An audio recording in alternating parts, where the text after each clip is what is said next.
Hello दोस्तों। तो आईदन सिंह रे भतीज रे काले आधो काम छोड़ियो जो आज करना जाओ पूरो, क्योंकि ये कमरे में छोड़ दियो तो यो को तो नहीं जनो मैं के आज कर दो पूरो। चिलिंग लगाओ तो काठा अंटा ट्यूब आयो खाई गयो हाथ हुस गो। बस मैं लगाना हारू कर दिया मोटर वालो बोट बाहर, क्योंकि बाहर सीटों के माथे मोटर जनो मैं के खटको लगा तो मोटर हो जाए चालू। आईदन नहीं कहे मराठे लगाओ बोट, तो मैं आटो लगा दो मैं लगाना हारू कर दिया बोट। वायरिंग कर ढूकी प्लेटों में ये बाहर लगा रही हो बोट मोटर वालों, आप भी देख लो। अगर आप रे भी एडी लाइट फिटिंग करनी है तो आप भी नंबर लगा दीजो। काले मारे है भारत सिंगरी ढोड़ी वेरी साल सिंह रे घरे अट जाओला, क्योंकि वेरी साल खासा दिन हो गया है नंबर लगा वो। आप रे भी नंबर लगाना है तो फोन कर दीजो, कमेंट में दियोड़ा है आप रे भी लाइट फिटिंग हो जाए।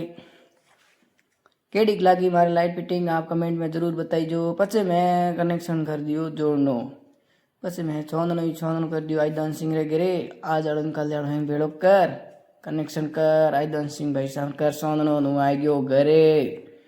केड़ी लागी लाइट फिटिंग।